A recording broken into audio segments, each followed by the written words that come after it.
Hello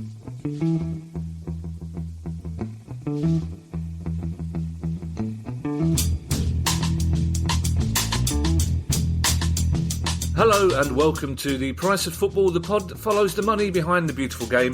I'm Kevin Day, and breaking off from his socially distanced, no more than 6 accountants garden barbecue is football finance expert at Liverpool University, Kieran Maguire. Hello Kieran, how are you? I'm very good, thank you very much, Kevin.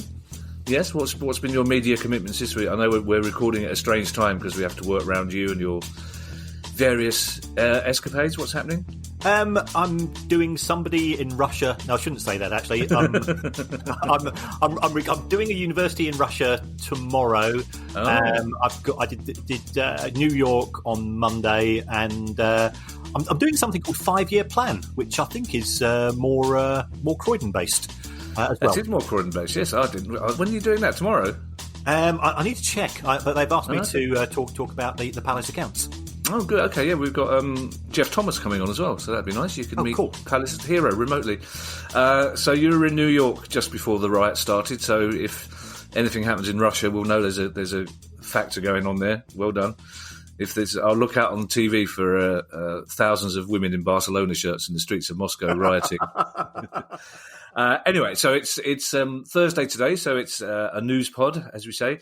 And coming up, we have a chat with Brian Caldwell, who's Chief Executive of Shrewsbury Town. I say we. Brian wanted to talk to the organ grinder, not the monkey, as they all do. But before that, Kieran, we have several stories from outside the Premier League, quite big stories. The biggest being that the Championship is coming back on the 20th of June, but some clubs are not happy, I think it's safe to say. QPR are, and I quote, appalled. Are they appalled for financial reasons or for health and safety reasons?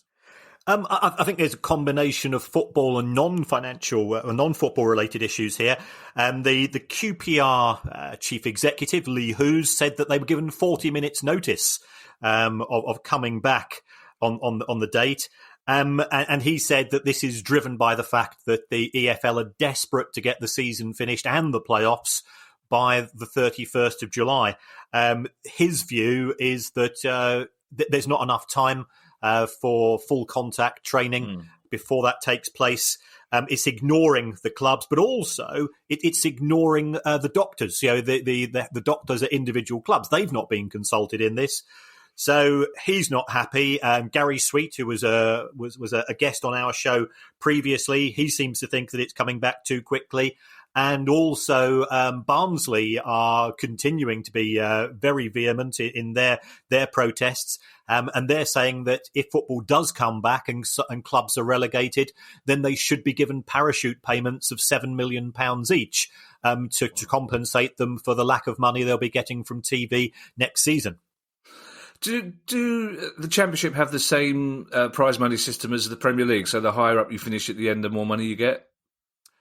No, not to the same extent. There's effectively around about £7 million per club, which is split evenly. If you are chosen by Sky for a match, you get between 80 and £120,000, depending on whether it's a Tuesday night match, a Friday night match, a Saturday lunchtime match. So the home clubs get a bit of money, but that's peanuts compared to the Premier League. And if you're the away team that are chosen, you get 10 grand. And that's why we see the likes of Leeds United being very angry about the way that the EFL TV deal works, because Leeds, as we know, are sort of box office as far as the Championship are concerned. And they say they're not being rewarded appropriately for it. And presumably there are no plans to show every game, some on free to air, as in the Premier League. I don't think there'll be anything on a free-to-air basis. That's certainly not been discussed as yet. Sky do have a contract to show quite a few fixtures. I suspect that the EFL might offer them a few more in order to minimise any rebate that Sky might be claiming. But in the EFL, they do have something called iFollow, which is effectively a subscription service. And if season ticket holders aren't taking the rebates which are offered to them, this could be one way of ensuring that they get to see every match. Clearly, if the club does have season ticket fans, then they will have their communication details, their email address, and they could perhaps send them a link to the iFollow service for free. And also it'd be a way of showcasing the nature of the beast in terms of how these matches are broadcast. But it's one camera and one commentator, no pundits. It's very much a pared down service that you get with iFollow at present. Yeah, it's like the old days when you used to be able to get a video of every Palace away game when the club press secretary did a quite shonky commentary over one shaky camera, which I think he was holding as well. But I was looking at the league table in the Championship. There are probably 8 or 9 clubs who've got no chance of getting in the playoffs and aren't going to get relegated. So it seems to me that the unhappy clubs are coming from that group. You can understand why, with nothing riding on it, they would be reluctant to come back and play football. That's right. I mean, QPR, they're 12th in the table. They're going to have to take staff out of furlough. There's also going to be the costs of putting on matches, the costs of going to away matches. So that there's no financial benefit for a club such as QPR. And one of the things that has been discussed at the EFL is having 20-man squads. Now, if you've got 20-man squads, then you've got to go and be paying bonuses for being chosen in the squad. So that's going to increase costs. There's talk of allowing 5 substitutes. And most contracts have, if you're a substitute who comes on, you get extra money. So there will be even higher costs incurred than would have been the case had COVID-19 not arisen. And at the same time, you've got less income. So you can see that as far as these clubs are concerned, that they're genuinely concerned about their financial futures. Yeah, it's interesting, the substitute thing as well, because watching the Bundesliga, it's quite clear that the teams are taking full advantage of the 5 sub rule there. They're all using the 5 substitutes. So in effect, in the end of the game, you've got 10 new players on. But they're saying it's a good way of blooding youngsters. But as you say, if you've got appearance money to throw in on top of that, it's going to actually cost clubs like QPR to play. And also clubs like Charlton will be in a difficult situation trying to get 20 players on the bench because 3 Charlton players are absolutely refusing to play come what may. That's right. I mean, it's Lyle Taylor, David Davis, and Chris Solly who are the players involved. Lee Boyer, I think he spoke on TalkSport a couple of days ago about this, and it was quite revealing. Lee wasn't being critical of the players. He said in the case of Lyle Taylor, he's out of contract at the end of June. He's had a fantastic season. He was a huge reason why Charlton got promoted last year. He's a huge reason why they've still got a chance of avoiding relegation this season. So he's in demand. So why sacrifice what could be a life-changing deal for a player who's 30? So realistically, he's got one good contract left to potentially play for Charlton, risk getting an injury, and this is what the player is concerned about under those circumstances. One of the other players, a guy called David Davis, he's on loan from Birmingham, and he's sort of had enough. He wants to go back to his host club. Again, the loan deal expires on the 30th of June. And as far as Charlton are concerned, potentially they've got 15 players they could lose on the 30th of June if they don't take up the 1 month offer, which is being given by EFL clubs by all accounts. Yeah, Lee Bowyer strikes me as old school. I imagine if he got COVID, he'd run it off, wouldn't he? But so these Charlton players, it's for sort of career reasons rather than security and safety reasons. They're making this decision. Well, yes, and it's perfectly understandable. Whilst people, I think, become preoccupied with footballers and wages, Lyle Taylor, as I say, he's probably got one good contract left. If he can get a 3 or a 4 year deal from another Championship club. Charlton have just come up from League One, remember, and Lyle Taylor he originally came from AFC Wimbledon, so therefore he wouldn't have been on big money there. He would have been on a League One contract at Charlton, which presumably had a promotion bonus linked to it, but Charlton won't be paying certainly the average wages in the Championship, so he's made a decision, and he says, well, I do want to play, but at the back of my mind, every time I go in for a tackle, I'm risking not getting a decent contract from clearly a host of clubs who are interested in signing him for next season and beyond. Yeah, I'm going to pause here briefly, Kieran, to make a quick apology to you and the listeners. If you can hear a strange buzzing sound in the background, it's rather odd. My little workroom come office has a fridge in it, obviously a beer fridge, but it packed up about a year ago. That for some reason it's decided to start working again. It's completely out of the blues, just decided to switch itself on. I was at a funeral yesterday, so now I'm worried it was my uncle trying to get in touch with me by turning the beer fridge on that wasn't working. But I thought I'd better explain. Also, it's slightly less sinister than the buzzing sounds we can hear in the background at your house occasionally, Kieran. But let's move north of the border. It's been nothing but bad news when we've spoken about Scottish football recently, unfortunately, from Gordon Strachan's comments to virtual civil war earlier in the season about whether the season should finish. But some better news this week for Scottish football with some talk about new investment. Yes, I mean, this has been semi-organised by Anne Budge, who is sort of the chief executive at Hearts, and she's managed to find a philanthropist who's willing to put money into the game and potentially help those clubs, especially in the lower leagues of Scottish football, survive until we have some form of proper resumption. So this guy is called James Anderson. He's been a big supporter of the arts in Edinburgh. So you're a big fan of Edinburgh. The Baroness, yeah. That's where she comes from, actually. So we love the city as well. And Hearts as a football club, they have relied on donations. They got £3.25 million in 2019 from various people gifting them money to cope to help towards wages and expansion of the ground and things of that nature. So it does appear very positive. Our friend Neil Doncaster, I believe that he has had conversations with James Anderson. I think he's hoping to get some sort of deal finalised. The cynics are saying, well, hold on. If this is coming from Hearts, and Hearts are presently in a relegation place in the Scottish Premiership, does this come with conditions? But it appears to date that this guy James Anderson, it just wants Scottish football to survive.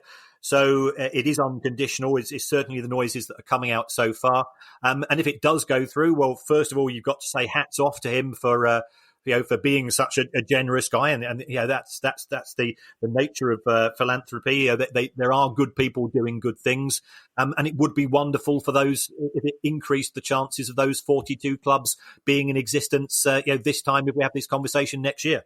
Absolutely. No, Kieran, we know that Guy, our producer, half-heartedly listens to this while he's doing his day job, but I'm just going to get his attention. Guy, Anne Budge, I think we should get her on the show, because very often when you talk about Scottish football, Kieran, and you talk about initiatives and good things, they seem to come from Anne Budge at Heart. So she strikes me as a very interesting person, somebody we'd like to talk to, because we're very aware that we've spoken to Neil Doncaster, but it'd be nice to get a club's view of what's happening in Scottish football, because we don't hear enough down here about the problems they're having as well, because if we're having problems, they're multiplied up there by 10 or 20, aren't they, really? Absolutely. I mean, she's not a woman who's in my little black book, so that's actually quite a rarity. Well, I was going to say she's one of few, really. But so I think the bees are blank in your little black book, are they? Well, not quite.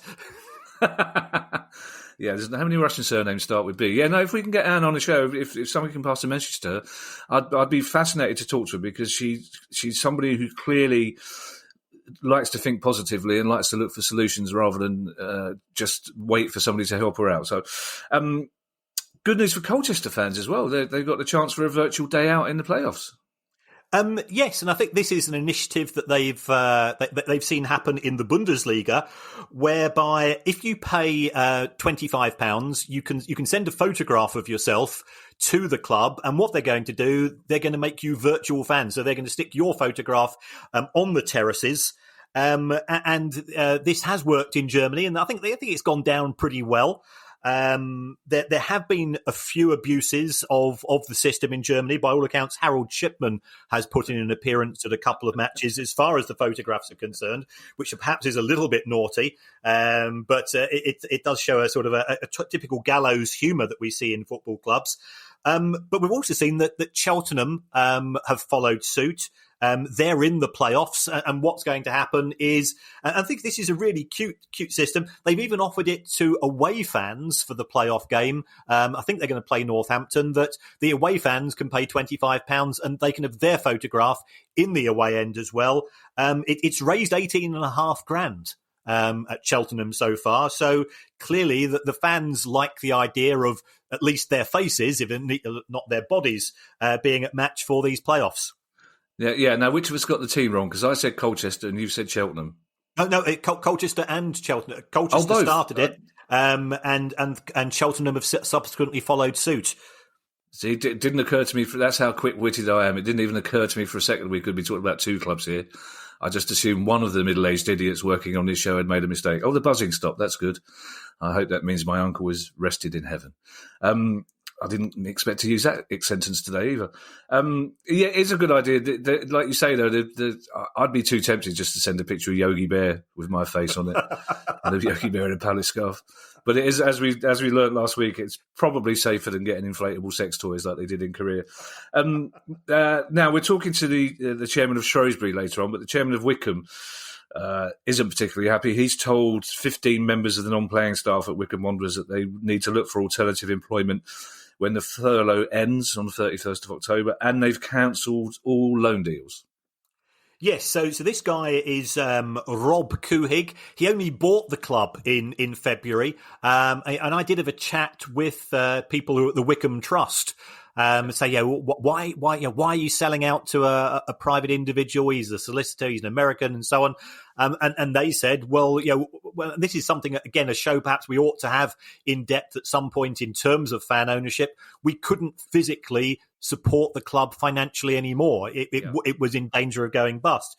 So Rob came in February, and his fear that if they do return to playing, Wycombe are presently losing £350,000 a month. He's looking at a potential COVID-19 cost of £2.5 million. So he's had to get rid of 15 non-playing staff who are on furlough, or rather say to them, at present, the club pays the remaining 20%. So up to the end of May, the government under the grant scheme pays 80% of salary, and the club pays the 20% top up. From the 1st of June onwards, the club doesn't have the money to pay the top up, and realistically, he can't guarantee them a job when furloughing ends. So he's said, look, I'm going to have to suggest that you carry on by trying to find yourself alternative employment, because the numbers don't stack up. And if it's happening at Wycombe, it's got to be happening at a lot of other clubs as well. And I think, we have hinted at some of our concerns beforehand. And it's a genuine worry for lower league football that how is it going to continue when it's so reliant upon turnstile-based income in the future if there's no guarantee as to when matches are going to return before a paying audience?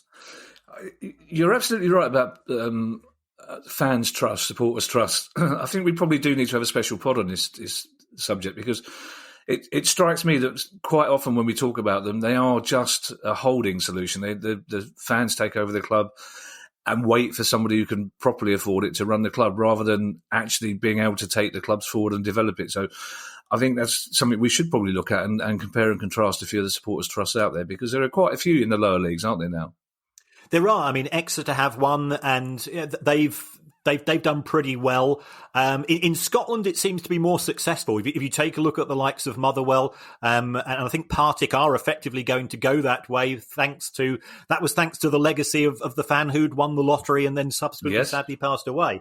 But Motherwell seems to have got it really well organised, but it is a challenge if you talk to anybody that's involved in the likes of Pompey and Wycombe and so on, that they will tell you that it's a lot of hours for little reward, and they're not looking for financial reward. It's a bit like us on this podcast. You're doing it for love, not money. Yeah, it'd be nice to do it for both, though, wouldn't it? I'm happy to do things for love, and as we know with you in Moscow, Kieran, you can do things for money as well. Now, I know, you know that my notes on this occurs. I like to be surprised, so that's my excuse for not doing too much research. But I've got two things written down here now, and I generally don't know whether I wrote these this morning because there are two things here that have probably been on a third of the notes that I've written for this pod since we've been doing it in October. First of all, Macclesfield Town have been issued with more misconduct charges by the EFL. Yes, and this could be a game changer in terms of who gets relegated from League Two.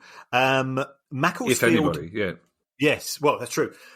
Macclesfield didn't pay their wages in March. So therefore, the EFL have charged them with financial misconduct. March was the sixth time this season that they failed to pay wages. By all accounts, they have just paid the May wages, so that they're now up to date. So if this charge goes ahead, Macclesfield are presently 3 points ahead of Stevenage, but they do have a better goal difference. So depending upon how the sitting of the panel operates and the extent of the penalty, if it's more than 3 points, then they drop into the relegation zone. And the cynic in me says, well, that gets rid of a problem for the EFL and creates a problem for the National League. Because Macclesfield's record in terms of tardiness when it comes to wage paying is been absolutely disgraceful over the course of the last couple of years. And the EFL, they've given them 2 points deductions. Matches have been cancelled because players have refused to pay. Clearly, they're a logistical nightmare to deal with. They're an administrative nightmare to deal with. But still, we are talking about a football club which has fans, which employs people, and so on. So it could be that Macclesfield will be relegated on the basis of 3 lawyers, which doesn't fit easily with me as a football fan. I'm struggling to find words that won't get bleeped out, to be perfectly honest. The EFL would be helped out of a Stevenage-shaped hole as well because they're making loud noises about potential legal action if they go down without actually playing any football. The thing with Macclesfield, and it's the same as other clubs, and I don't know how you get around this, but it's the club owner that should be sanctioned. Surely they can find a way that doesn't punish the club and the fans for the misdemeanours of this man who, since he first came, he's barely been set foot in the town, let alone the club, and has run the club into the ground. And yet, as you say, it doesn't matter that there's only 3,000 regular Macclesfield fans. To them, it's everything, and it's just they shouldn't be punished for one. Anyway, I'm sure you agree with me, don't you? Absolutely, yeah. Yeah. And the second sentence, which I've been saying every second pod since we started, strange goings on at Bolton Wanderers. Yes. Over the course of the last couple of days, there's been a couple of mortgages appearing for a company called FVWL Limited, which stands for Football Ventures Whites Limited, who are Bolton's new owners. Right. So they bought Bolton Wanderers from the administrators last year. And then these documents appeared. Now, I managed to have a quick conversation with a guy called Mark Isles. Mark is the Bolton Wanderers local newspaper, the Bolton News. Yeah. He's their main guy when it comes to reporting on the club. And as you know, I've had dealings with Mark. We both used to appear with alarming regularity in the chairman's notes. Because anything that was critical of the club, he used to go and start by giving a load of snide comments about the pair of us, or anybody else that was critical. So that was Ken Anderson, who is in high on my list of football owner scumbags. I think he's only just behind Steve Dale, and that's Wow. That's saying something. So the administrators came in, they ran Bolton, and the new owners, Football Ventures, took over. But by all accounts, they've not paid the full sums due to the administrators. And so therefore the administrators have effectively said, well, we're not entirely happy. We're not entirely comfortable where things lie. So we're going to take out a mortgage on the outstanding debts, which are due to us. But the club has come out with a statement this morning to say, well, this is just paperwork which has been delayed. It's all in the normal course of business. So that could very well be the case. The club are saying that all payments are up to date. And again, Mark confirmed that. But clearly the administrators are taking the view that if things don't go right, we need some form of recourse. And then 24 hours later, a company called Furloughed, which is also owed money by Bolton Wanderers. Now, Furloughed was a trust which was related to the former owner of Bolton Wanderers, Eddie Davis. Furloughed, I think, is based in Bermuda, but it was owed. We're talking millions of pounds by the club. It too has taken out a mortgage, effectively saying that if payments are not made in time, this will give us the right to take over some of the assets, potentially including the property of the club. So it's not great news. It's not necessarily bad news either. It could simply just be as the club are claiming, it's paperwork. But Bolton Wanderers fans have been through too many heartaches and too many sort of 5 to midnight moments over the course of the last couple of years to be welcoming this with open arms. Yes, I've known you long enough to realise that when you say it could very well be the case, you mean exactly the opposite of could very well be the case. I do wish, we've had this conversation before, I do wish companies that set themselves up to buy clubs wouldn't give themselves these such sub-James Bond front names, like Football Ventures. We had a few weeks ago, they just call themselves something. You immediately get suspicious when you find out, A, they've been set up to buy the club, and B, they've got a stupid name. Anyway, but neither of us in a very good mood today, are we? I've got a post-funeral hangover. You haven't. What's your excuse? Well, football club owners being arseholes. Oh, fair enough. And scumbags, yeah. And scumbags, yeah. Yeah, with basically the reason this pod exists, so we shouldn't get too humpty with them. Now, the final question the final subject before we get onto the interview with the Shrewsbury Town chief exec. We've spoken a lot about season ticket refunds and people choosing to give them back to the club or academy or foundation or whatever. Darlington fans have been doing a bit more than that. Darlington fans have been putting their hands in their pockets. This is a good story, isn't it? Yeah, this is a really good news story. And I remember going to Darlington for my 35th birthday. Not with the Baroness, surely. Not with the Baroness, no. Not many people can claim that, but we lost 2-0 that day, so it wasn't a good trip. Darlington is an old school club. It has dropped out of the Football League, as we've known for a few years, and like many other clubs, it's living on a week-to-week basis. But what they've done is they've set up something called the Boost the Budget campaign and they set that up during May, and they've raised £131,000, which is an amazing achievement. And I think this does show just how much football clubs mean to individual fans. And I went on to the crowdfunding page that was set up, and some people have just been sending in £1, or they're going to commit themselves to £1 a month. But it's not the amount; it's the fact that they've done it and they want to feel part of Darlington, and Darlington's part of them is really good. But what I did like is the club are going to give a series of different rewards, which some are going to be drawn out of effectively out of a hat each month. So there are going to be fan experiences. You can be a co-commentator for the fans-based radio show during the match. Which, if I was that, I think there'd be an awful lot of bleeping taking place. You can design a concept kit which will go for a vote before fans. Ooh, I like that. Yeah. So I'd love that. You can travel on the coach to an away game. I think they've done that for 3 or 4 seasons. Or the one which appeals to me most of all, you can pick the pre-match playlist. Nice. That would be 1979 heaven for me, wouldn't it? It'll be the only game where people don't turn up till 3:minutes. It's like, no, let's not take that risk. When you got so excited there, I thought one of the prizes on offer was to run a sex shop for a weekend.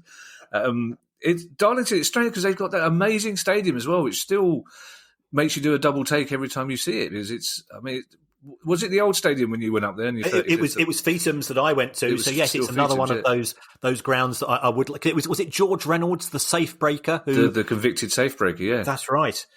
So it's another one to tick off on my list in due course. Yeah, he was a proper old school wrong and owner. I kind of miss the days of people like him who just happily admitted that he was a convicted safe breaker and wanted to buy a football club, presumably with some of the proceeds of the safes that he'd broken into. At least he hid in plain sight as a wrong 'un, didn't he? Now, Kieran, we are fast becoming the place for club chairs and CEOs.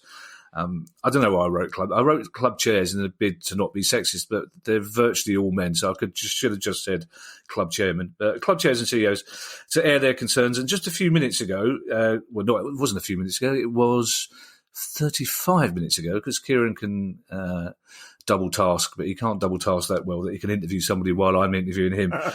Kieran spoke to the chief executive of Shrewsbury Town, Brian Caldwell, and Brian had some quite strong opinions.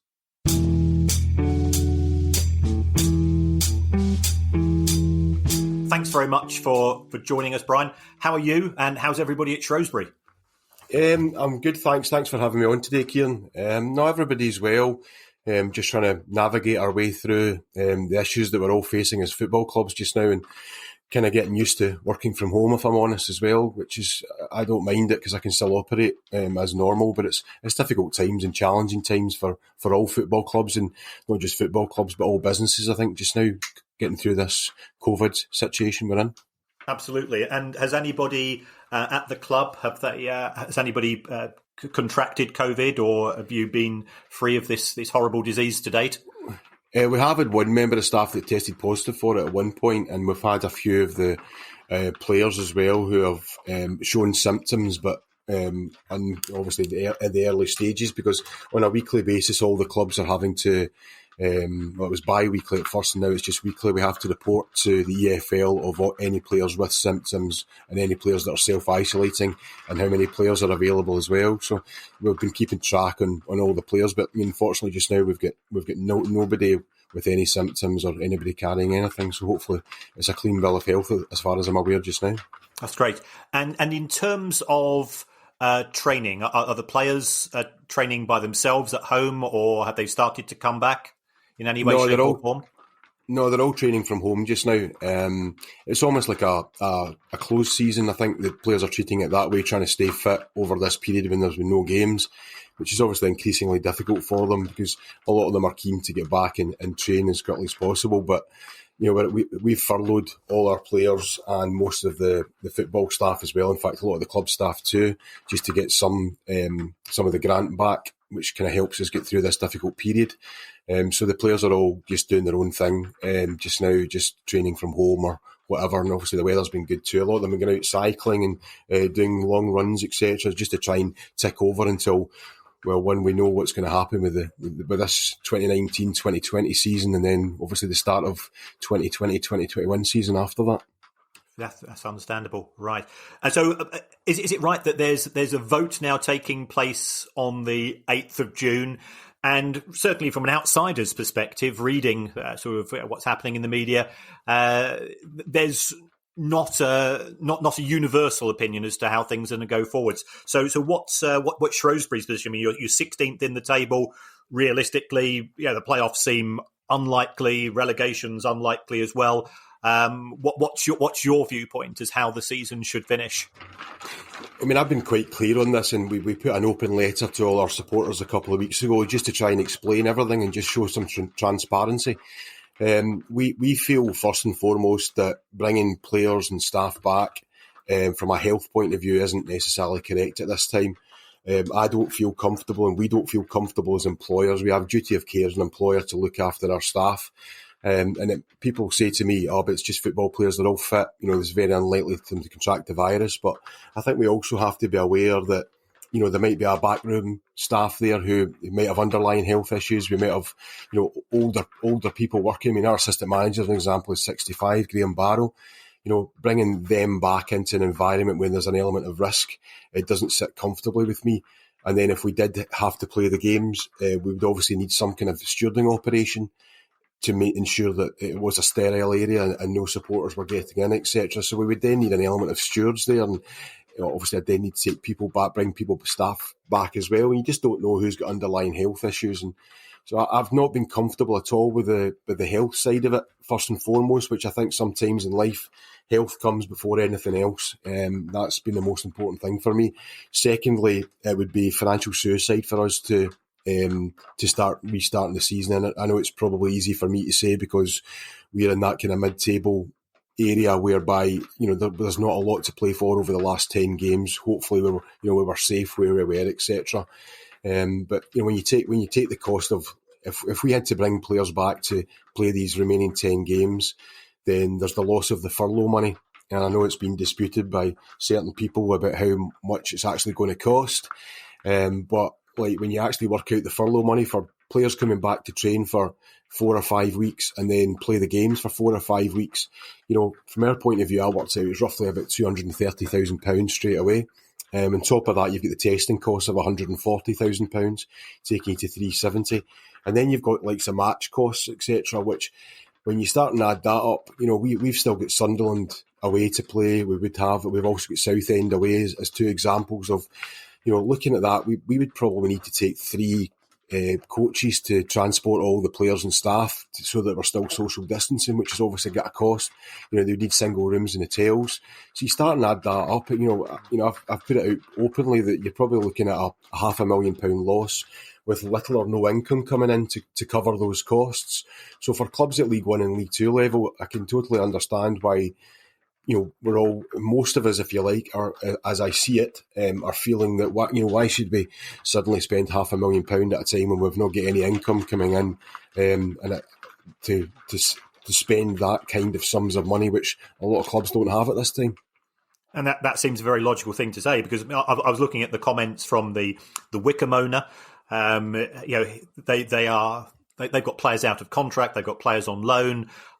Clearly, Lee Boyer has also been talking to TalkSport with regards to some of his players being reluctant to play beyond the 30th of June. Is that something which has been potentially discussed with players? And also, is it logistically possible to restart the season, finish off 10 games, and then to have clubs playing 3 playoff games by presumably the very latest at the 31st of July? And that's it. That's assuming that you're going to get players on board in terms of extending contracts. Well, taking the contract situation, I mean, we can now extend a player's contract for the month. As it stands just now, if a player's out of contract on the 30th of June, then the club is duty-bound to pay them the full month's salary, which is regarded as a severance month, whereby if they haven't found another club with the same amount of getting paid the same amount of money over July, then all clubs are duty-bound to pay the full salary over July. So, there's a new document came out whereby players could sign up for another month, just purely to cover them from a registration point of view if we had to play during July. But I've got to think. I've had a player from another club actually contact me in the last 24 hours asking my advice on it. Somebody I've known from previous, and he's asking me, why should we sign this? We're really concerned about playing again. If we had to, or being registered again, because we're out of contract at June. And the club are only potentially looking to sign us for 1 month. What happens if we break down in training, get injured in training, get injured playing games in that month? With only a month's contract basically on offer, what's the outlook for them going forward? They're losing the opportunity to go and work and get employment elsewhere if the club didn't want them beyond July. So I think it's going to be very difficult to persuade players. And I can actually totally sympathise with the players, because if I was in their shoes, I'd probably be looking at it like that as well. Why would I risk injury to play out the month of July beyond the end of my contract with no safeguard there for me potentially having income from August onwards? And I think there's a lot of risk in that. And I can see it's not something we've spoken to our players about, because I've always been of a mind that, well, when I'm not comfortable with it, but two, I'm kind of hopeful that common sense will prevail and the season will be curtailed next week at some point. There'll be obviously a vote on Monday for the change in the regulations, and then we're expecting a vote quickly after that to decide whether we curtail the league, especially in League One, which seems to be, I would say, mixed, but it's probably, from what I'm understanding, most clubs are keen to curtail the league season. Okay, and how do you feel? I mean, have you seen the comments from Mark Palios, they're going to be relegated by 0.14 of a point. Do you think there should be promotion and relegation on the basis of points per game, or is that a separate issue? It's a very difficult one, and what we have to always remember, we're in unprecedented waters here. It's unprecedented circumstances we're in. How do we deal with that? I spoke to Mark at the weekend about his proposal, and I understand, if anybody we should be sympathetic towards in the current, curtailment process, it's Tranmere Rovers, because Tranmere are 3 points behind. We're on a really good run before the COVID hit. And I think all clubs have got a lot of sympathy for Tranmere. The difficulty then is just trying to get something that fits within the rules that actually suits a lot of clubs. And at the end of the day, everybody's going to vote for self-interest. I get that. We all make decisions based on what's best for our football club, which we all should do. But I think everybody has sympathy for Mark. But I think it's very difficult to come up with something whereby it's going to suit everybody. My initial feeling was that perhaps we should promote teams don't have any playoffs and don't have any relegation. But obviously, the issue with that is that the potential for the Premiership could then say, well, if you're not having relegation in certain leagues, it opens up an avenue for no relegation from the Premier League, and then the knock-on effect throughout. But there's no ideal scenario out of this. It's and perhaps if I was in Mark's situation, I'd be fighting the same way he is, which we can totally understand. And having spoken to a number of clubs in League One over the last week or so, I think everybody's very sympathetic to the Tranmere viewpoint. The points per game are weighted points per game. Listen, there's no ideal scenario. Mark did a paper which was if you looked at the probability of the margin of error, shall we say, with points per game, over 3 years. But then then there was a university did a study with far more data and proved that actually, what Mark has put forward potentially wasn't accurate because they used far more data. Listen, it's a very difficult circumstance, and unfortunately, whether there's always going to be winners and losers in football, and sometimes there's the unlucky ones, but I think we all genuinely do feel for the Tranmere situation because it's very difficult for them, and it must be very frustrating for them too. Absolutely. I mean, if the vote is that play does continue, how will that impact upon you? Because there's been talk about 20-man squads. There's been talk about 5 substitutions, and then you've got the health issues of it's not good to have effectively a curtailed pre-season or whatever we're going to call it, and to come back and to expect players to play 10 games in 5 weeks. Is that realistic, or is it just simply a case of, as you said before, we're in uncharted territory and therefore we've just got to go with it? Yeah, I'm hoping that we don't have to play again. I think the general feeling is that from clubs that we probably won't in League One. It's going to be difficult. I mean, there's talk of potentially the season restarting at the end of September. I think now that the Championship have declared that they're going to play again, you've then got to think that all the games would be in line with them finishing this season, playoffs, etc. And then when do we restart again? Which maybe the end of September does make sense, but we've not had anything formal about when the season would restart. I think from I speak to our manager Sam Ricketts a lot about how would you work pre-season, how do you deal with it? The players already, they're talking about 3 weeks pre-season to get players up to speed to play the remaining games of this season, whether it's the Championship, Premiership or whatever. But I mean, his opinion straight away is that 3 weeks isn't enough because they've had so many weeks off. Is it 10 weeks or whatever they've had off now? For them to get up to speed. I mean, a normal pre-season is 6 to 8 weeks, and basically they've been off for that length of time that you would probably merit 6 to 8 weeks. So it's going to be very, very difficult. As I say, there's no ideal scenario here. I think we all want football back, but we all want football back at a time when it's safe and it's the right time for everybody to come back. And then we've obviously got the crowds into stadia issue, which is another financial problem we've all got too. Absolutely, that's absolutely brilliant. Well, thank you so much for giving us your time, Brian. I really appreciate it, and good luck to Sam and the boys. And as a fan, I want to be going to the grounds, and if it's professional football without fans, it's not what everybody signed up for at the start of the season. So I can fully understand that from a financial perspective, it's putting a huge strain on you. And I just hope that you come through this, as do all the other clubs, and we as fans have something to celebrate in a few months' time. Well, I think if you look at the League One and League Two as a proportion of our turnover, our club's turnover at our level, the supporters coming into grounds is a far higher percentage as you go through the leagues, because obviously in the Championship they're getting 7.5 million central monies, and the Premiership are getting 100+ million. So as a proportion of ticket income, it's a far smaller percentage. Whereas in League One and League Two, we all need that ticket income. We need the gates, and it's not just the ticket income; it's the catering monies, it's the hospitality monies, it's all the ancillary monies and income streams that you then get from having football matches. So, as you say, the sooner we can get crowds back in, the better. There has been some studies showing that perhaps coming to football isn't actually put you at massive risk because it's an outdoor sport. So, hopefully we can get through all this, get through the end of the season scenario and get moving and get crowds back as quickly as we possibly can, supporting our own teams.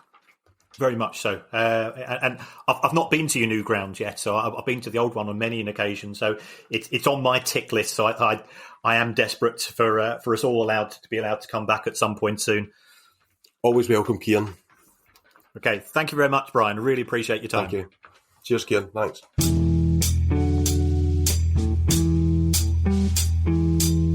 So, Kieran, I think it made it fairly obvious he doesn't want to go back to playing football, does he?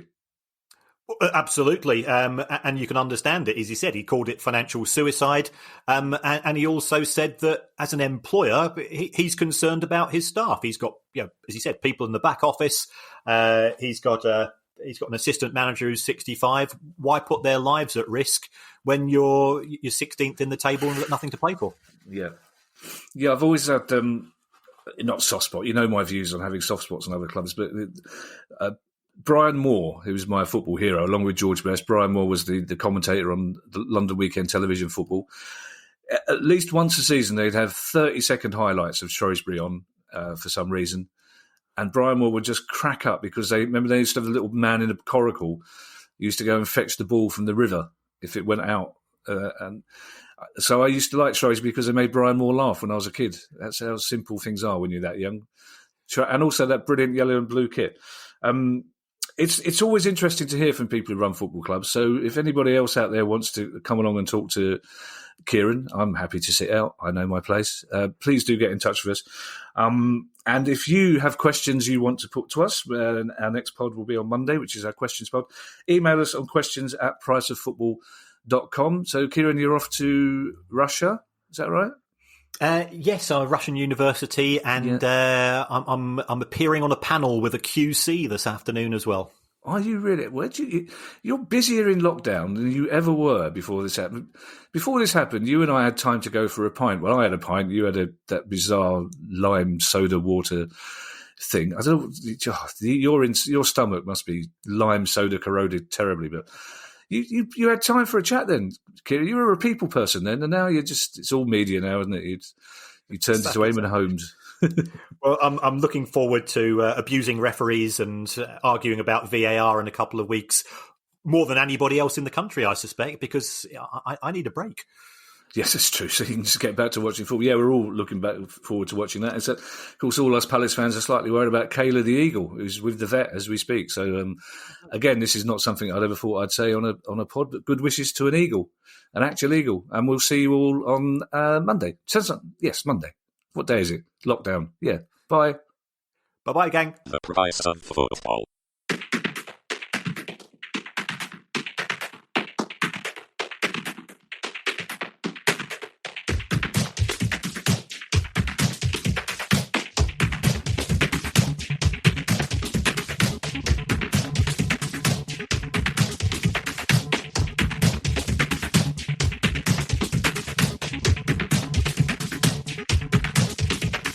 The price of football.